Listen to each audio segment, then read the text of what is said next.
Yo, this $900 billion economy, home to 11 million people, is talking about implementing a strategic Bitcoin reserve. Another domino seems like it's falling. If this region of the world if this region of the world alone, if this was just the only region of the world alone that was doing this, we wouldn't be making this video. It just wouldn't make sense. But the fact is that if you add all the data points, all the countries, all the states that are talking about a strategic Bitcoin reserve, it seems like we're picking up a tremendous amount of momentum. I mean, we're talking about Pennsylvania, we're talking about the state of Texas, and now today we are talking about the state of Ohio. So, and of course, on the federal level as well, you have interest from Senator Cynthia Lummis that push the famous Bitcoin Strategic Reserve Bill at the Nashville Bitcoin Conference, right?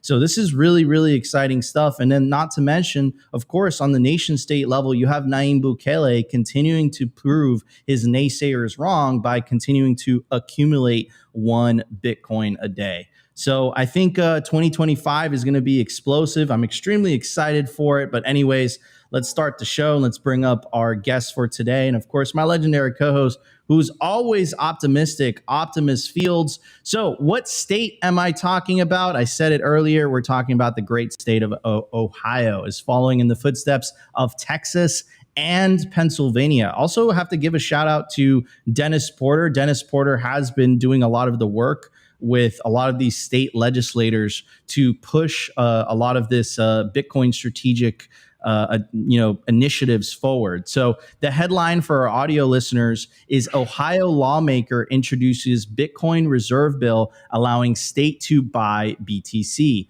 An Ohio House of Representatives member has introduced a bill to establish a Bitcoin fund in the state's treasury, making the state the third U.S. state to do so in just over a month. I think that's the signal. Out of this entire article, I would say this is the most important point. And then not to mention, we also had some news coming out last week that the equivalent of the House of Representatives in Russia, it's called the Duma, there was a politician there that also suggested that Russia should have a strategic Bitcoin reserve. It goes on to say Ohio House Republican leader Derek Murrin on December 17th introduced HB 703, tentatively titled the Ohio Bitcoin Reserve Act, which would give the state treasurer authority to purchase Bitcoin as part, quote, proper asset allocation, though it would not require it. Quote, the US dollar is being rapidly devalued. Talk about shift of the Overton window. I can't believe he said that. And our state treasurer should have the authority and flexibility to invest in Bitcoin when determining proper asset allocation. It goes on to say, quote, Ohio must embrace technology and protect tax dollars from eroding. And here is just a screenshot of the bill itself. 135th General Assembly, regular session, 2023 to 2024. And the name of the bill is HB number 703. I'll read you the legalese from the bill itself: to amend Section 291.12 and to enact Section 135.146 of the revised code to authorize investment of state funds in Bitcoin and to name this act the Ohio Bitcoin Reserve. It goes on to say, Marin said he anticipates the bill will be used as a framework in Ohio's next legislative session, as it was introduced just 2 weeks before the end of the 135th General Assembly. The bill must be introduced in the 136th General Assembly, which will start January 6, 2025, and the last 2 years. Bills not enacted before the end of the current session will essentially not be carried on to the next. Marin said he hopes the bill will, quote, pave the way for legislators to address it quickly next year.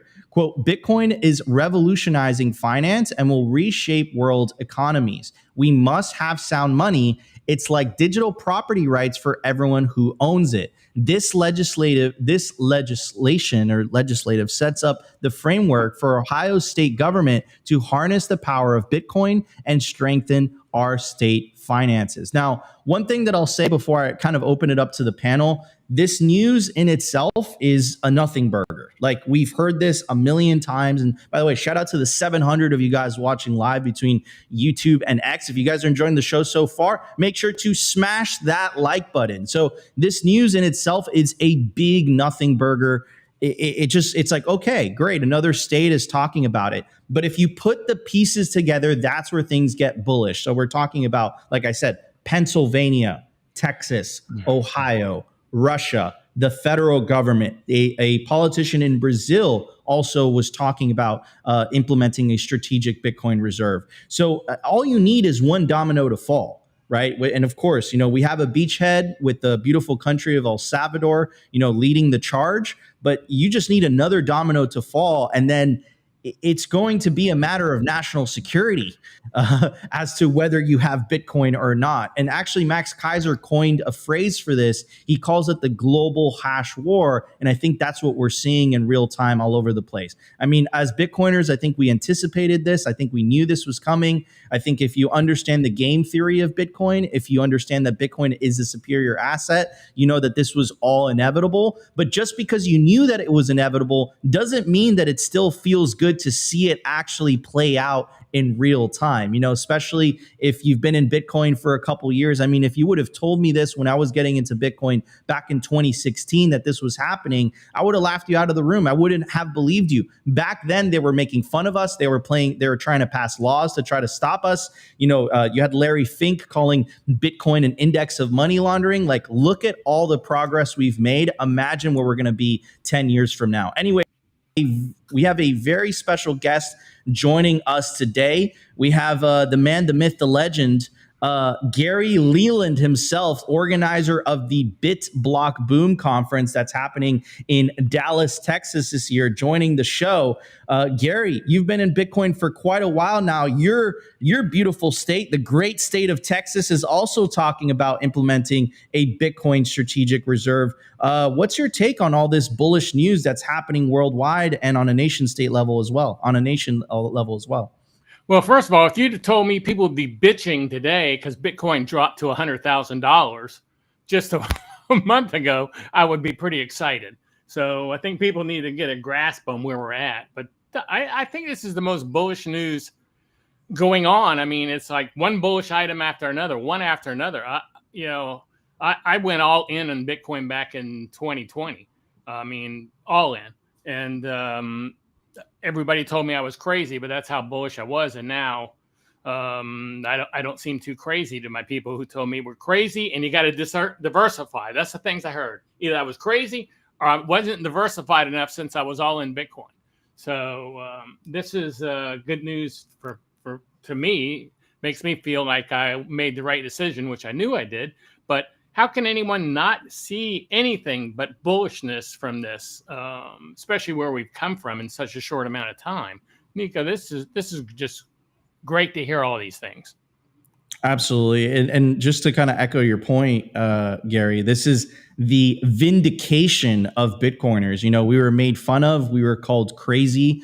We were called insane. And out of nowhere, all the theories, all the things that we've been saying all these years, about Bitcoin, it seems like this year has been the biggest vindication year with, the approval of the spot Bitcoin ETFs. You have Larry Fink on national TV, basically, talking the gospel of Satoshi. Of course, you have Michael Saylor being vindicated with MicroStrategy, up 500% this year, outcompeting the rest of the stock market. So yes, this is the 2024 is the year of the vindication of the Bitcoiners. And I think 2025 is going to continue that trend.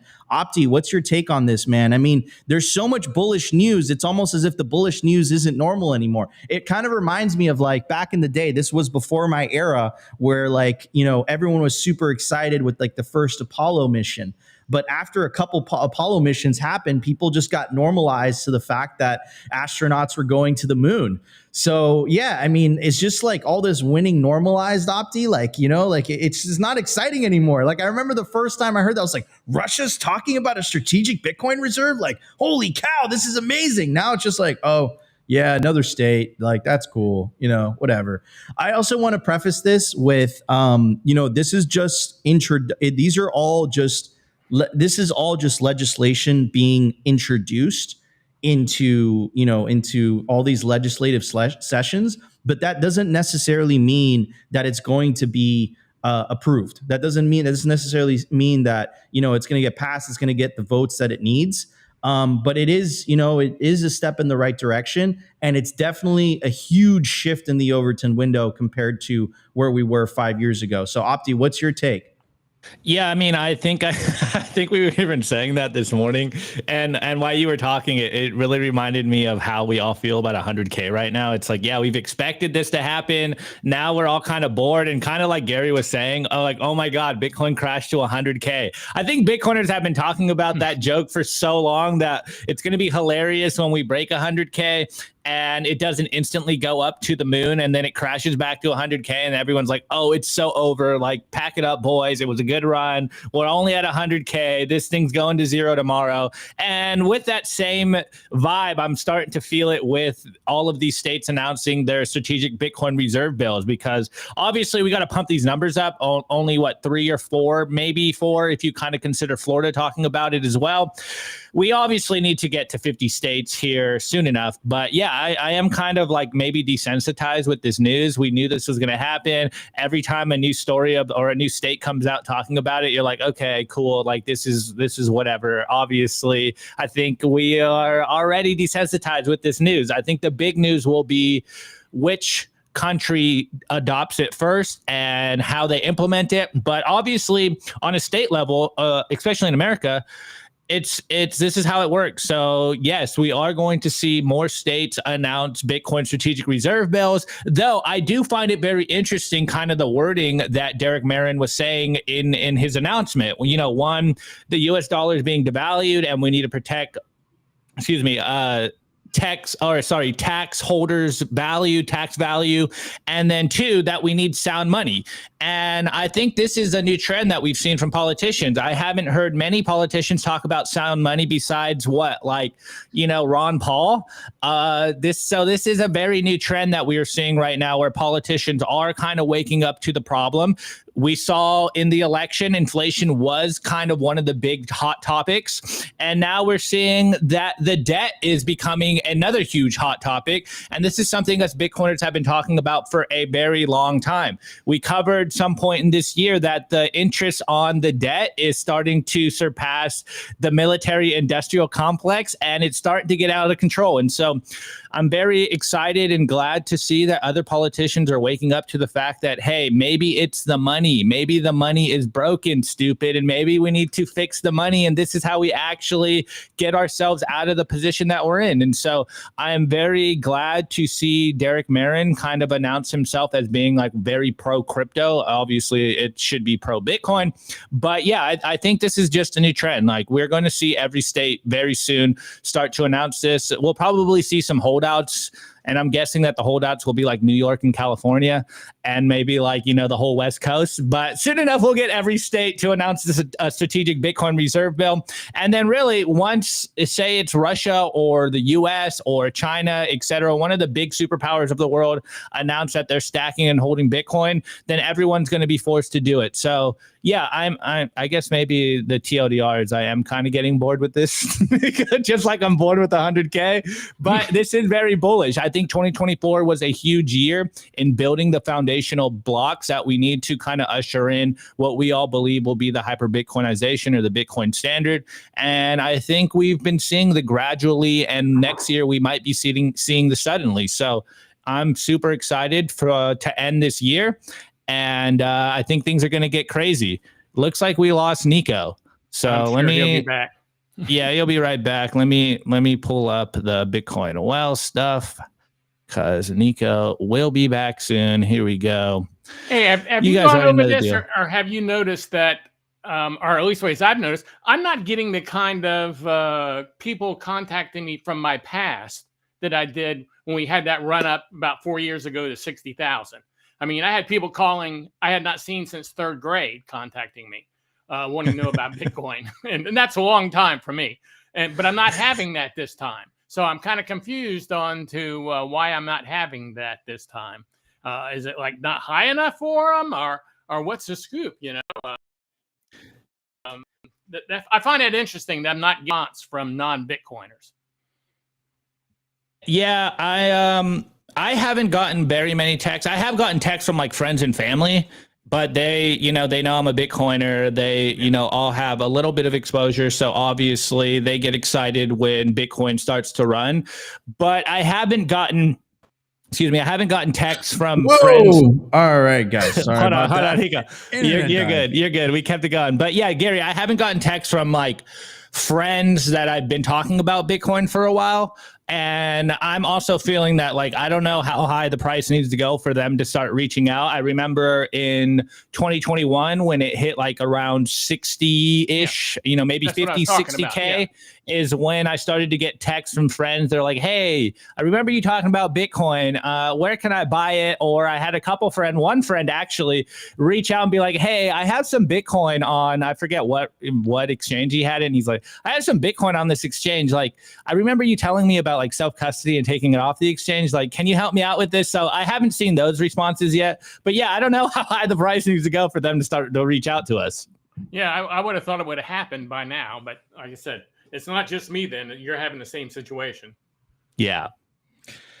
All right, well, Miami internet bailed on me, but I'm glad you guys kept it going, so that's good news. This is a live show. Things happen, but guys, smash the like button while we roll with the punches. Before we start the show, I do want to give a very special shout out to Simply Bitcoin's lead sponsor. Of course, I'm talking about Bitcoin Well. Bitcoin Well is the best place to build your automatic self-custody Bitcoin stack. Enable your independence with the fastest and safest way to buy Bitcoin on-chain or via the Lightning Network in Canada and the USA. What makes Bitcoin Well different is that it's a non-custodial platform, meaning as soon as you buy Bitcoin on Bitcoin Well and the funds clear, it goes straight to your self-custody Bitcoin wallet address.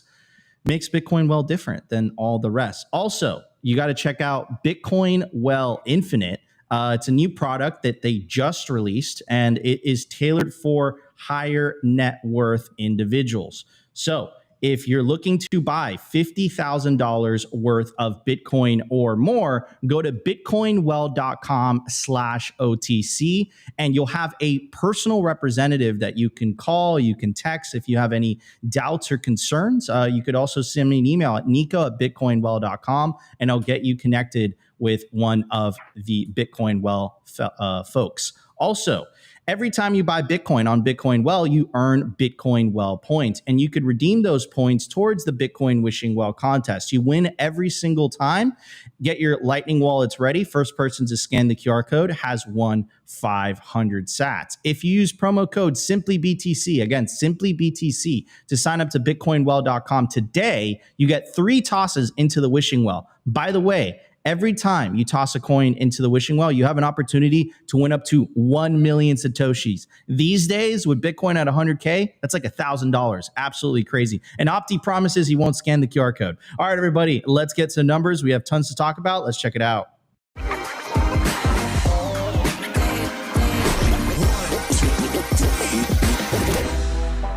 I want to tell you guys about our sponsor, Stampseed. Is your Bitcoin in cold storage really secure? Are your seed words really secure? Stampseed's do-it-yourself kit has everything you'll need to hammer your seed words into commercial-grade titanium plates instead of writing them down on paper. Don't do that. Paper sucks. You want to literally stamp your seed into this plate of titanium.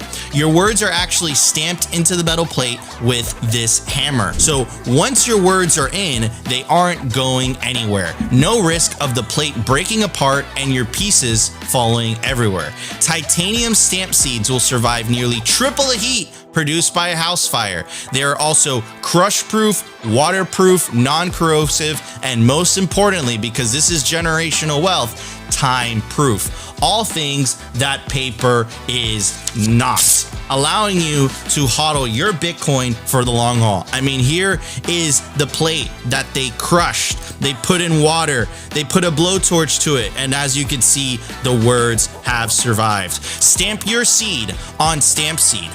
And you can use promo code SIMPLY to get 15% off anything on their store. Head over to Stampseed. All right, everybody. If you want to make sure that your Bitcoin stands, resists, or survives the test of time, you want to stamp your seed onto titanium. Head over to stampseed.com today, get the kit, and use promo code SIMPLY to get 15% off anything on the store. At the time of recording, we're under 98,000. Pause the show, stack some sats. We're under 100,000. I mean, we're at $98,730. Block height 875,467. Sats per dollar over 1,000.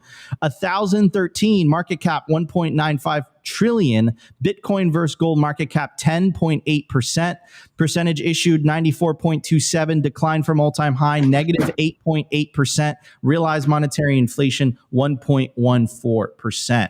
I mean, an 8% dip, 9% dip. Some people are talking about a 30% dip potentially. This is a great time to stack some Bitcoin. Anyways, while everybody, might be a little bit sad, they're looking at their portfolios, they're like, Bitcoin's dead. We got to pack it up. It was a good run. I got a good clip from you guys from the Chad Saylor himself. Of course, he's been making the rounds on podcasts. The MicroStrategy stock is outperforming everything. Saylor's been vindicated. I remember seeing Saylor at Pacific Bitcoin a couple years ago, and this was when Saylor was still paying his dues. The average price per Bitcoin that his company acquired was hovering over $30,000, and Bitcoin was sitting at $16,000. And I remember he was just quiet, stoic, looking at the stage. And, this is his vindication year. So anyways, here is a clip of Saylor going on the Impact Theory podcast. And I think he says something that's really obvious to everybody, but let's check it out. And the first nation to print money, the first nation to print their own currency to buy Bitcoin wins. Right? Like, Tom, look what MicroStrategy did. We basically issue our own currency, our stock, and we buy Bitcoin. What happened? We went from $1 billion to $100 billion market cap is what happened. Is it inflation? It's only inflation if you print the currency to invest, to make a bad investment, right? If you print the currency to buy something that's appreciating faster than your inflation rate, it's actually accretion. And the first nation to print money, the first nation to print their own currency to buy Bitcoin wins. Right? Like, Tom, look what MicroStrategy did. We basically issue our own currency. Nico. All right. Well, he just kept saying the same thing, so I couldn't tell. He's like, basically a country that prints their own currency is going to win. But you know what the thing that's really interesting to me is, like, it's incredibly obvious. If the government has this power of being able to create money for free that everyone else has to work for at no expense to them, you would think that it's a no-brainer that they would use that power to buy a currency that you can't just create for free. There's a cost to it. And of course, he's putting into that example the example of MicroStrategy, the example of what MicroStrategy has been doing, and look how successfully they've been doing it. Why couldn't the same thing happen on a nation state level? Why? Like, of course it's going to happen. So yeah, I think Saylor's absolutely right. Now we have a pro Bitcoin administration. We played you guys a clip of Eric Trump at the Bitcoin MENA conference that was happening in Abu Dhabi. Like, is this are they all talk? Are they going to go more than a Bitcoin strategic reserve? Are they going to turn on that money printer and point it towards acquiring Bitcoin? And I don't know about that. I think that there's going to be a lot of political headwinds. And one of the things that I'll say is, there's the videos of Powell going around basically saying we can't own Bitcoin. Powell was like, kind of crapping on it, saying, he doesn't like it very much. Doesn't like it any much. Basically saying, look, it's not a competition to us. It's a competition to gold. So, I think it's an uphill battle. But again, in regards to shifting the Overton window, connecting it with the news that we were starting up in the beginning of the show, like, this is crazy. We would not have expected any of this 4 years ago. So imagine where we're going to be 4 years from now. Anyways, I think here's the video of Powell saying just that. Assets that have been buoyant. Do you see any value or benefit in the U.S. government building a reserve of Bitcoin?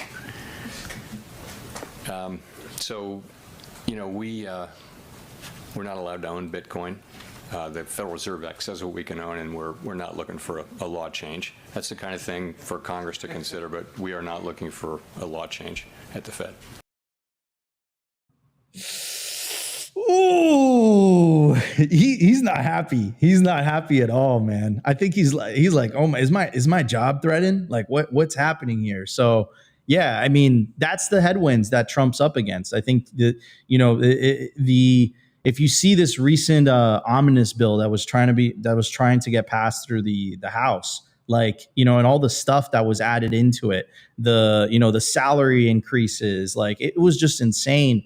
The only reason the politicians are able to do this is because they have the Federal Reserve. The only reason the politicians are able to do all this madness is because they have the ability to print money. So to think that they're just going to walk away from that power, because that's what it is, and just say, you know what, now we're going to have to stay within our means, like, I think that's naive.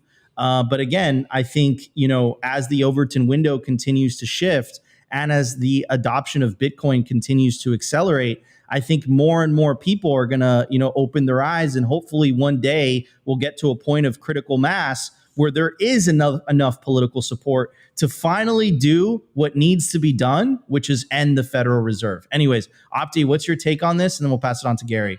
Well, yeah, my first take is I am so glad that the Federal Reserve can't own Bitcoin. I want them to be the last ones to acquire Bitcoin. Personally, I got into Bitcoin as the idea that this is a huge play against the international bankers and the central banks printing money. That is the problem here. This is why we're all broker than, our parents and their parents, even though we're working more than we've ever worked before. So I'm very glad that is the case. Now, on to the Sailor clip. I think this is one of those things that we know is kind of the final boss. When a nation state does turn on the money printer to buy Bitcoin, I think that's like the last domino to really expose how weak fiat currencies are. And I think it's probably going to happen a little longer than we think it will, personally, because I think that is just complete capitulation, and that's just admitting defeat. And if I was another currency, especially if it's the U.S., if the U.S. turns on the money printer to buy Bitcoin, I think that is a signal to the rest of the world. It's like, well, hey, why would we want the dollar if you guys aren't even satisfied and have conviction in your own currency that you are essentially going into another currency? And so I think that might be the final boogeyman. But we do know that, yeah, if a country does turn on the money printer to buy Bitcoin, like, it's game over. And I think this is, a double-edged sword. Like, obviously, I'm a bulltard. I'm sure a lot of people out there think I'm just like a number go up guy. But as much as I do like to see number go up, I also kind of feel like that one girl in the Matrix, where she gets unplugged and it's like, not like this, man. Like, please, not like this. This is not how we want to go down. But I think we did think, or rather, we've known that this was going to happen. So I am a little conflicted here, because obviously they turn on the money printer, they're going to pump the price of Bitcoin, but then that comes with other trade-offs, and then there's a lot of concerns that will follow, because hey, if it's the U.S. that turns on the money printer, then it's going to be the ossification meme is going to play out. They're probably not going to push any, new updates to Bitcoin. Or worse, if it's like Russia that turns on the money printer, or China, or et cetera, someone that is competing with the U.S. and world power position, then, us Bitcoiners might be turned into criminals, and, they're going to clamp down on Bitcoin. So as much as I'd love to see number go up, I am a little conflicted here. But we do know if a central bank or a nation state turned on the money printer to buy Bitcoin, I would argue that is like game over, complete capitulation, and this is going up forever. Like, this is not only just forever, this is going into S-curve adoption level. And hey,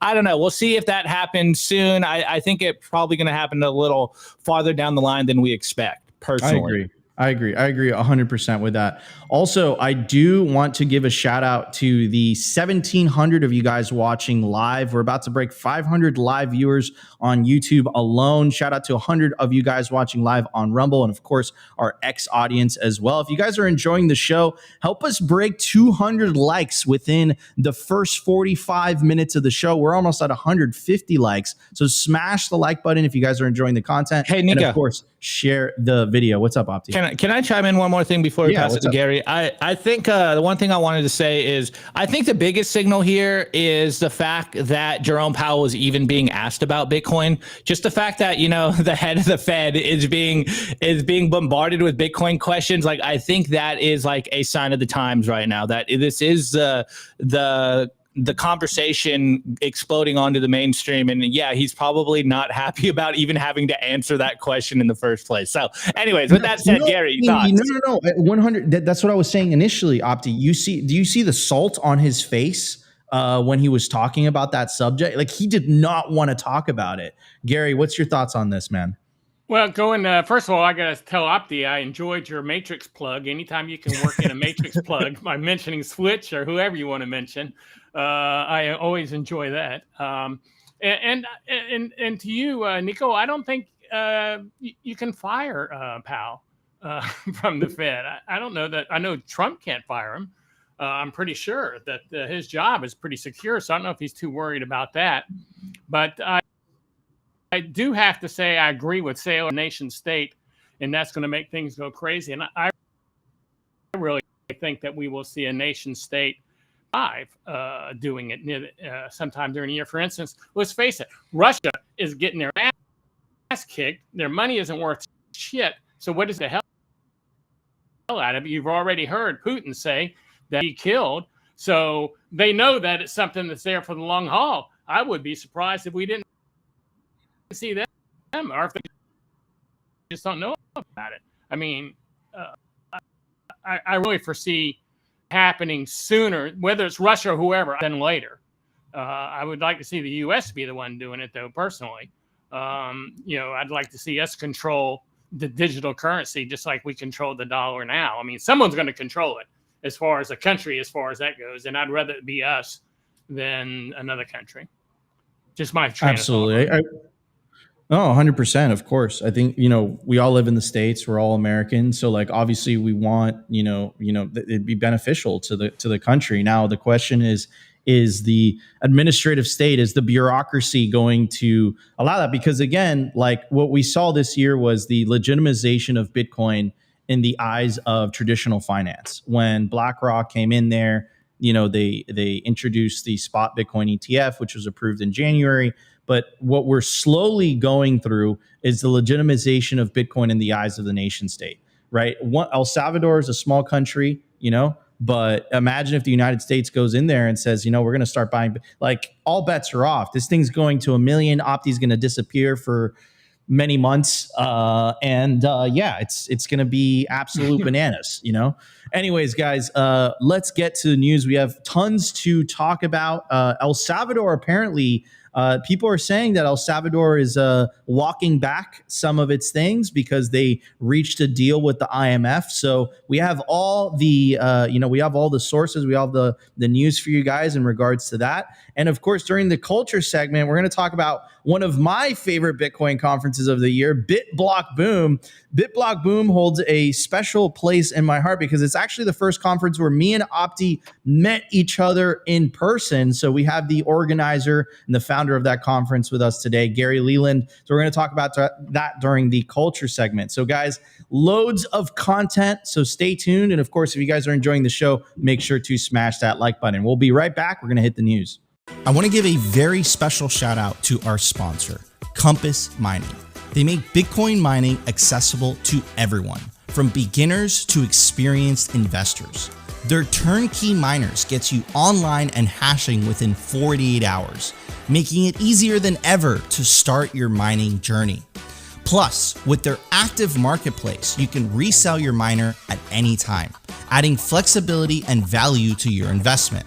Visit their website to access a wealth of resources, learning everything you need to know about Bitcoin mining. Take your first step into the world of Bitcoin mining with confidence. Discover more at compassmining.io. Again, compassmining.io, and see how Compass Mining can power your success.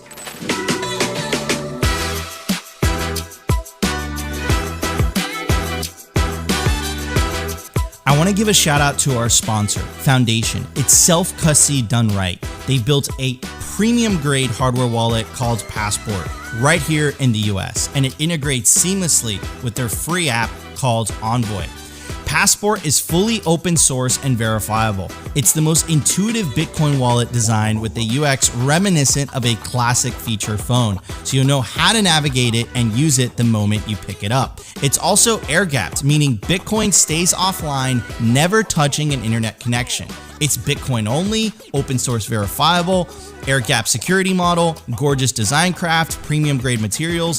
Get your Bitcoin off exchanges and into your own hands in just a few minutes with Passport at foundation.xyz/simply. Get peace of mind for your peace. All right, everybody, this is Opti, and you think he's playing with the phone, but he's not. He's actually holding the Passport by Foundation devices in his hand. This is the perfect gift to give to somebody that perhaps is a little bit intimidated by self-custody. You get them a Passport. They can benefit from self-custody because Passport doesn't sacrifice security for convenience. Go check out Passport today and use promo code SIMPLY. It won't get you Opti, but it will get you a discount. All right, everybody. So let's talk about today's news. This is interesting. This is interesting. People feel a certain way about El Salvador, and I was a little bit surprised when I saw this. But before you get your panties in a bunch, we have more details in regards to this. So for the audio listeners, what am I talking about? There's an article by No BS Bitcoin. Says, quote, this is the headline: El Salvador to scale back Bitcoin policies for $1.4 billion IMF loan deal. Ooh, that is interesting. Very, very interesting. So, this is the Bitcoin beachhead. This is the first country that made Bitcoin legal tender. They also have a Bitcoin reserve. And according to this No BS Bitcoin article, again, these are Bitcoiners that made this article. This isn't Forbes. This isn't New York Times. This isn't Wall Street Journal. These are Bitcoiners saying this news. Apparently, El Salvador had to walk back some of their Bitcoin policies in order to get that IMF deal. So, again, there's more nuance to this. There's more details, and we're going to cover all that. But I'm looking at this. I'm a little bit surprised. I'll be honest with you. Now we're gonna go into the details. We're gonna explore it. It's not as bad as you think. But one last observation that I'll make is, why does the IMF care so much? Why did they make it a condition to walk back Bitcoin policies for a loan deal? I think that should tell you everything you need to know on how the IMF feels about Bitcoin. I think they might potentially see as a threat or as competition. So, I find that hilarious. Now, let's dive into the details, right? So it goes on to say, quote, the Salvadoran authorities and a staff team from the IMF have reached staff level agreement on a 40-month extended arrangement under the extended fund facility for about $1.5 billion to address balance of payment needs and support the government's economic reforms. The IMF's executive board needs to endorse the agreement in early February of 2025, and its finalization depends on completing the previously agreed upon actions. Quote, the potential risks of the Bitcoin project will be diminished significantly in line with fund policies. Legal reforms will make acceptance of Bitcoin by the private sector voluntary. For the public sector, engagement in Bitcoin-related economic activities and transactions in purchases of Bitcoin will be confined. It goes on to say the program is expected to stimulate additional financial support from the World Bank, the Inter-American Development Bank, and other regional development banks, including the Central American Bank for Economic Integration and the Development Bank of Latin America and the Caribbean. Together, these institutions are projected to provide a combined financing package exceeding $3.5 billion over the duration of the program. It goes on to say, quote, taxes will only be paid in US dollars, and the government's participation in the crypto e-wallet will be gradually unwound. Transparency, regulation, and supervision of digital assets will be enhanced to safeguard financial stability, consumer investor protection, and financial integrity. It goes on to say, in 2021, El Salvador became the first nation worldwide to adopt Bitcoin as legal tender. Now, Max Keiser, of course, part of the Bitcoin office with him and his wife, Stacy Herbert, had some thoughts on this. It goes on to say, Bitcoin use in El Salvador was always voluntary, and its usage has never been higher and continues to grow. The IMF's point is DOA. Chivo is one of dozens of wallets used in El Salvador. Its presence or non-presence is meaningless. Against DOA. Pay taxes in USD? Yeah, whatever, dude. Saving rates in Bitcoin and using Bitcoin as collateral to buy property is exploding higher in El Salvador. El Salvador's success is due to Bitcoin, not the failed policies of the IMF.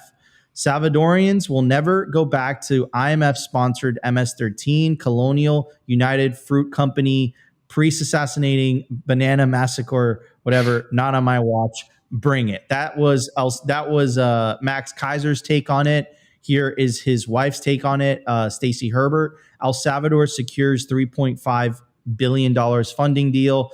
It goes on to, she's specific in regards to the deal, in regards to Bitcoin. Bitcoin remains legal tender. El Salvador will continue buying Bitcoin. Bitcoin capital markets will continue to be built. For example, the recent tokenized issuance of U.S. treasuries on Liquid, and so much more is to be announced soon regarding capital markets on Bitcoin. The Bitcoin office will continue building Bitcoin policy and roadmaps, attracting investors and building education programs, including the new grades 2 and 3 Little Hodler Bitcoin and money workbooks for January 2025. Kubo Plus continues educating elite Bitcoin and Lightning devs. Talent in El Salvador. Mi Primer Bitcoin and Node Nation continue being taught in high schools across El Salvador. ESIAP continues with its Bitcoin certification program of 80,000 civil servants. Chivo wallet will be sold or wound down, but the many private sector Bitcoin wallets will continue serving El Salvador, and this is just the beginning. One last thing that I'll say is, within the deal, El Salvador is going to continue buying Bitcoin. They've been buying 1 Bitcoin per day, and they also made that address public so everybody can confirm it.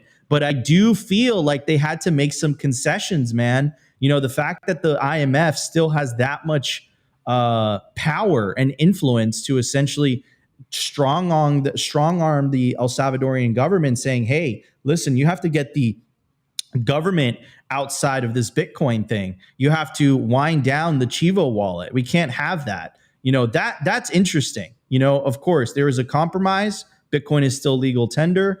Bitcoin is still being adopted by the private sector. I went to El Salvador recently. I paid so many things in Lightning, but I got to say that I still find that interesting.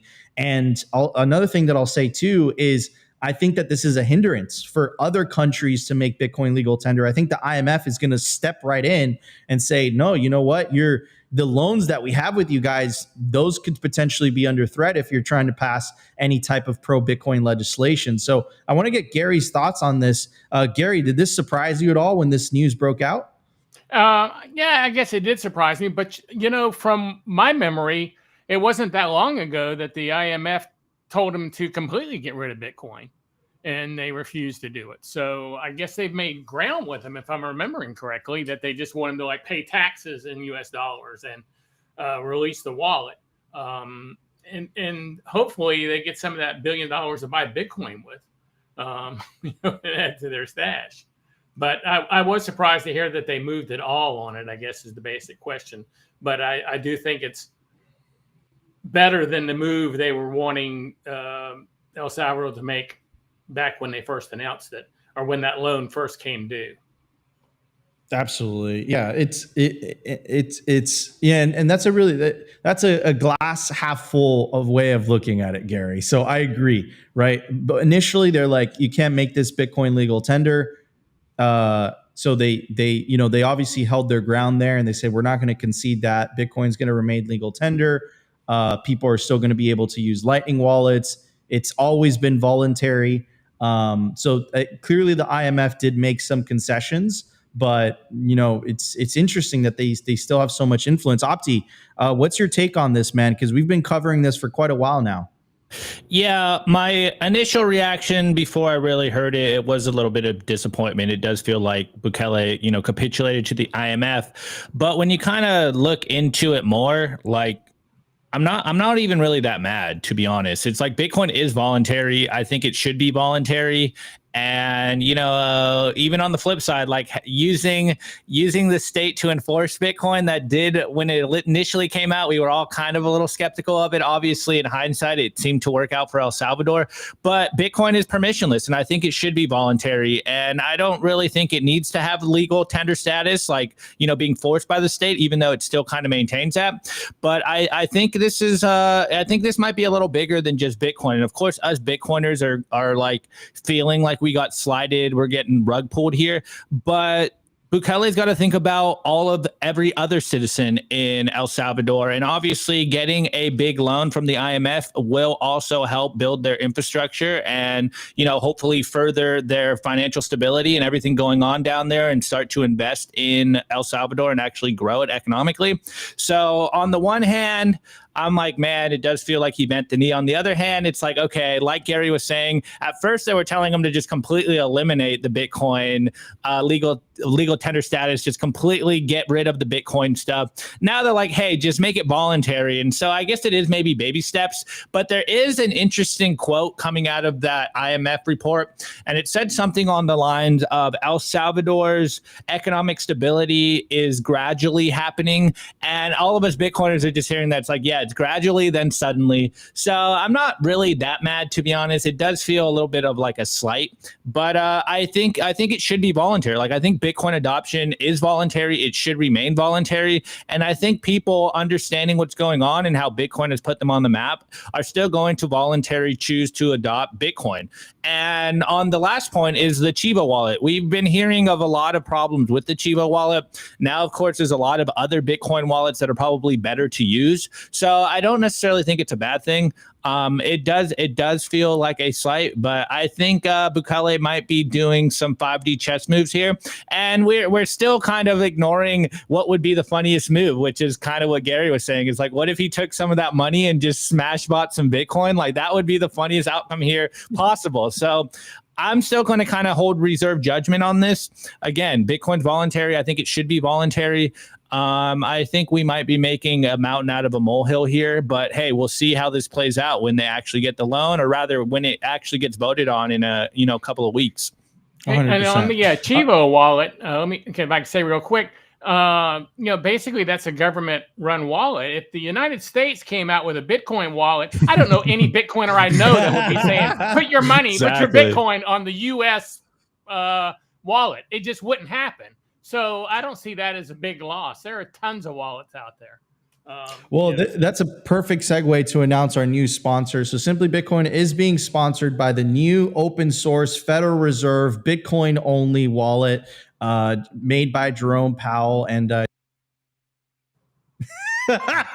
he's taking me off the show. No, but that's in all seriousness, right? I made a bad dad joke, but in all seriousness, that is absolutely true, Gary. I don't think I would trust that wallet in a million years if they came out with that, So that's a good point. And again, I think this is going to end up backfiring. That I'll say that. I don't know how I reached that conclusion in my head, but I think this is going to end up backfiring. I think this is just slowing down Bitcoin adoption on a nation state level, but I don't think it's going to stop it at all. Is it slowing it down really? Now, let's say you're a country that wants to get into stacking sats, and the IMF's going to come along and say you can't have Bitcoin. You're going to go, well, what the hell? You're letting El Salvador have it, and you gave them a loan. So I mean, it could be seen as a positive. This is true. This is true. Yeah, I that's a good point. Yeah, it's so interesting. And again, you know, I think it also exposes to how much power this institution has. And for anyone who doesn't know, you know where the headquarters of the IMF and the World Bank are? They're in Washington D.C. You know, so that should tell you a lot. And Alex Gladstein has done an incredible work, kind of uncovering a lot of the things that the IMF has done throughout the years. But anyways, guys, we're going to talk about BitBlockBoom. So let's get to the culture. We have lots to talk about. Let's check it out. Here we go. I want to give a shout out to our sponsor, HIVE Digital Technologies. As the first ever public miner, HIVE's been battle tested through every possible market. And as the first with an AI strategy, HIVE continues to redefine the future of sustainable energy. Also, gotta casually drop this in here, HIVE consistently tops the industry in Bitcoin mined per exahash. They're lean and mean, they're green and clean, and they're changing the game. Learn more by following them at HIVE Digital Tech or check out their website, hivedigitaltech.com.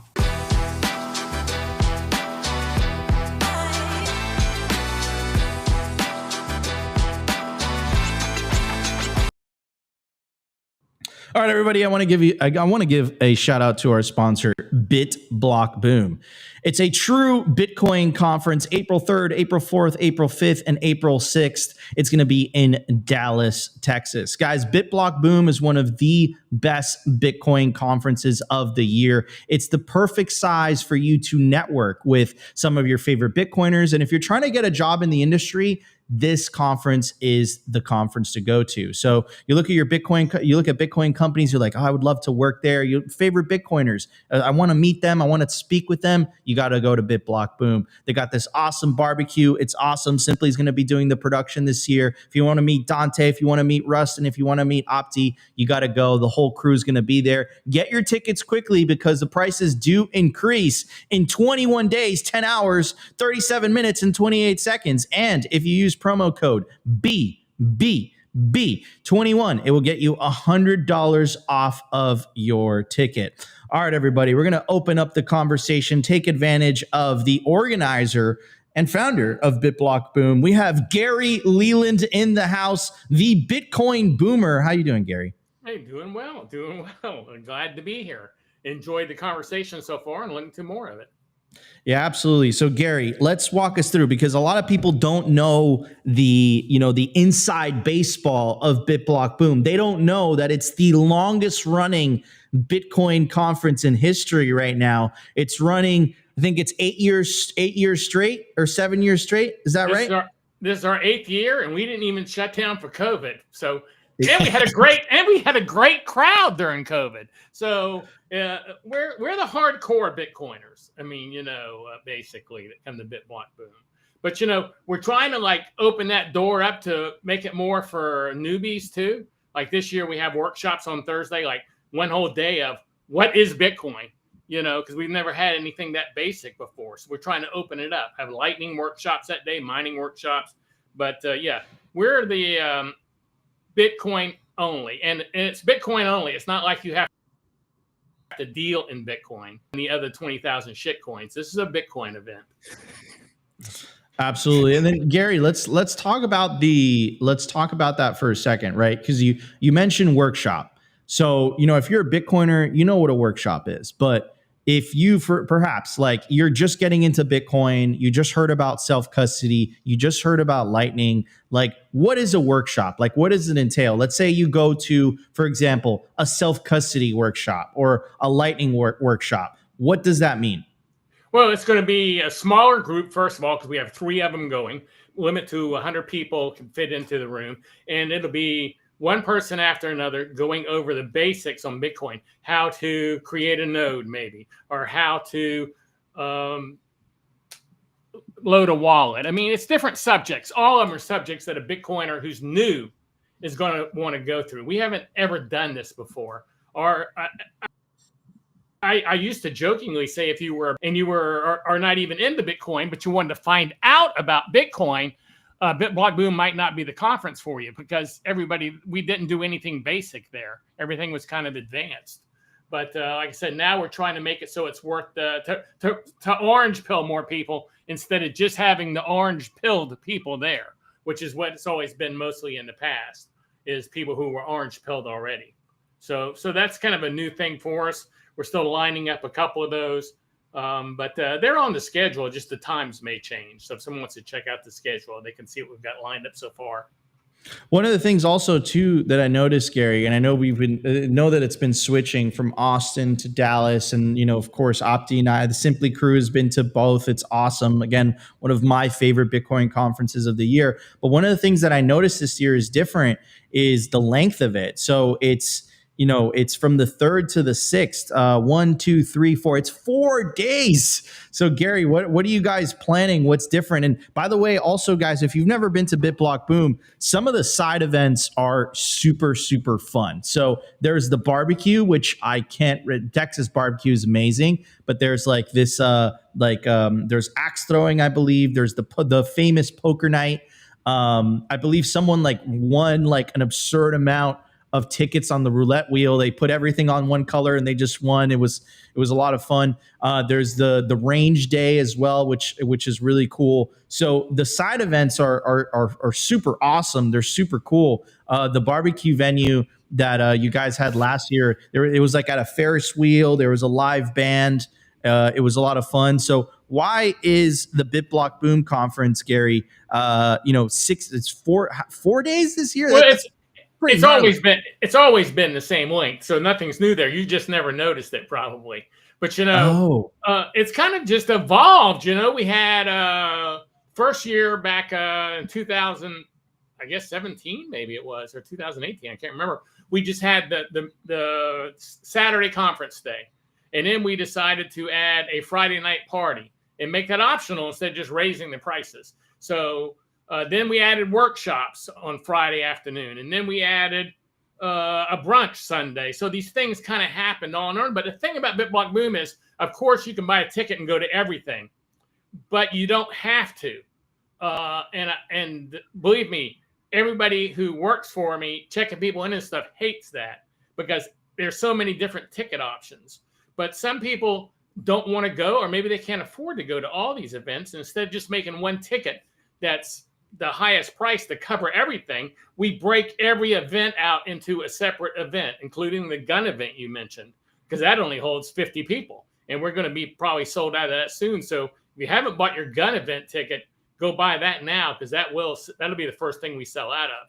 But like I said, I think by giving people options, some people I have people, Nico, that just buy tickets to the Friday night party.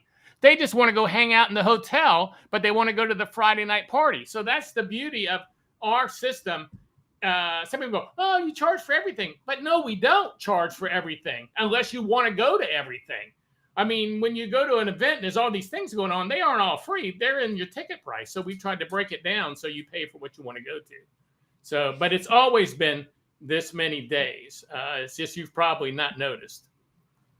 Yeah, I mean, you're right, and and again, it's the side. No, you know what it was is it's always been this many days, but you put all the days on the website.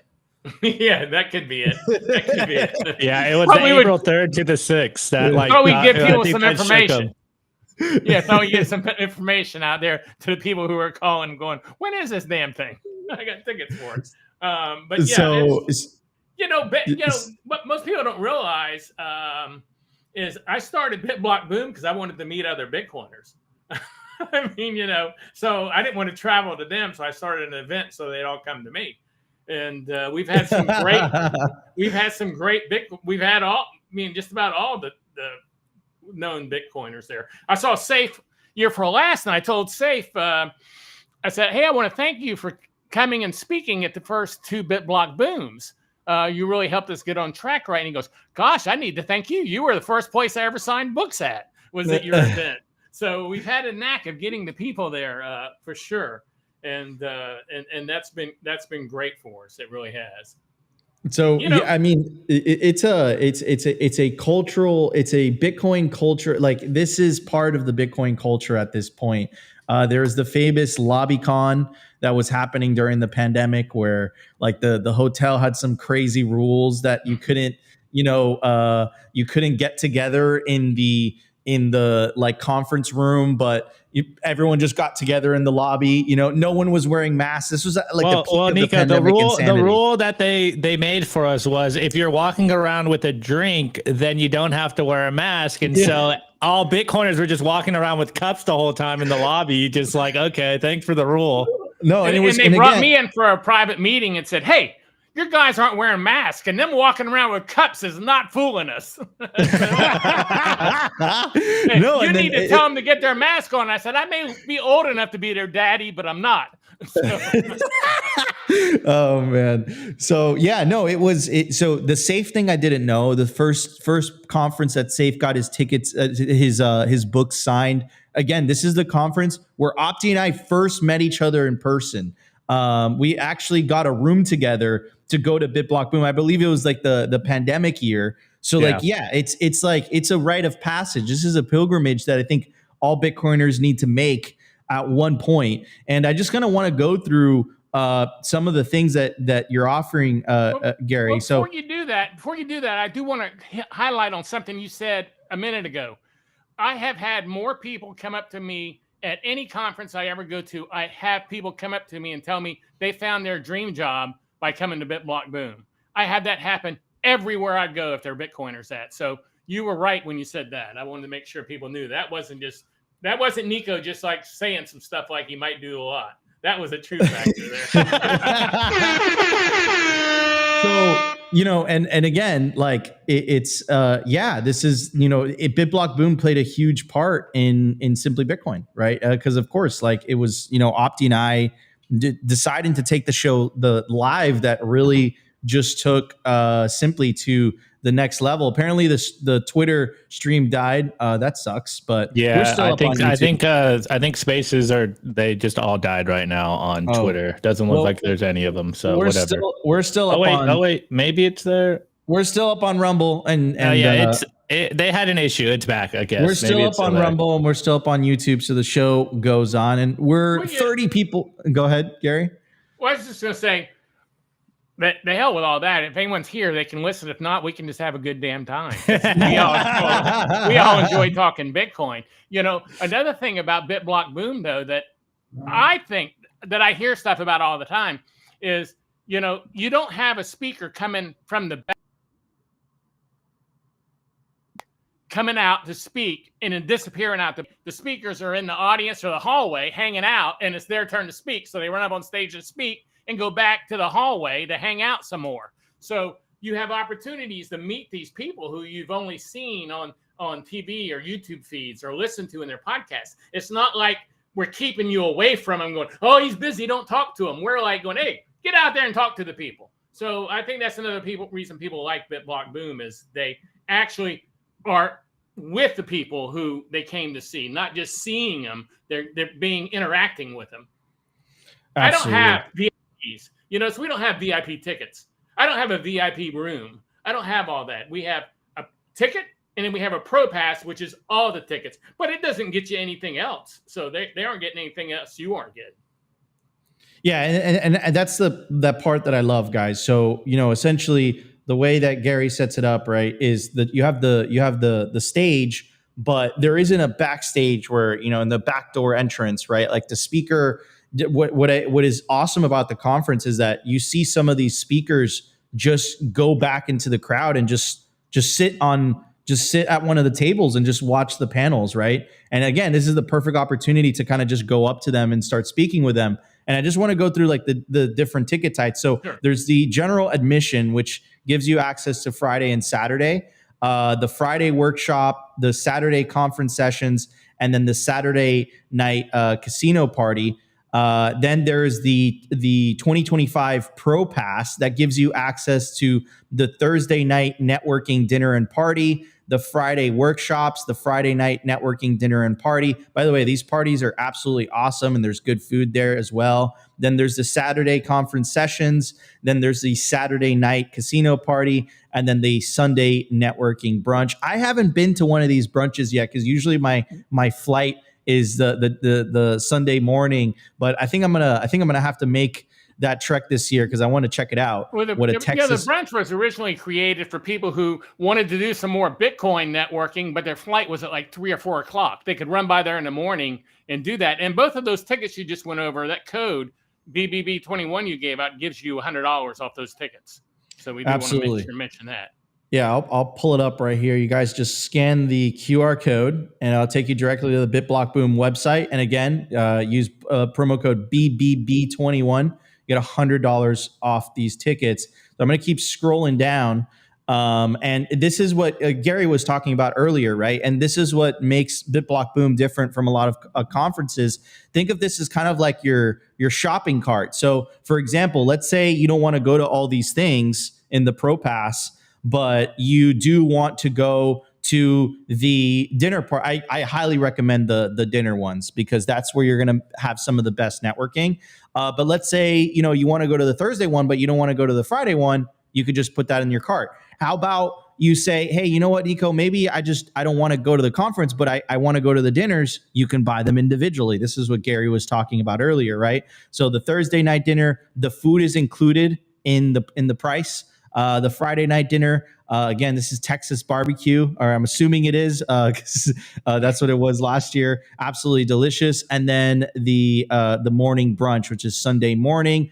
And then Gary was talking about it earlier, right? There's the BitBlock shoot, and essentially what that is a bunch of Bitcoiners go to they have a range day set up. But again, you want to get your tickets quickly for this because there's only 50 slots. And then the famous casino night, which is a blast. And if you're that casino night is if like you're bringing your wife or someone like that, and they want to go to the party but don't want to go to the conference. That's an additional thing. Yeah. Exactly. And then they have professional dealers kind of set up on the floor. And it's a great time. And then it's for Gary bucks, by the way. And then there's a raffle at the end, and you win a prize. It's a lot of fun. It's not actual money. It's like Gary bucks. It's a great time.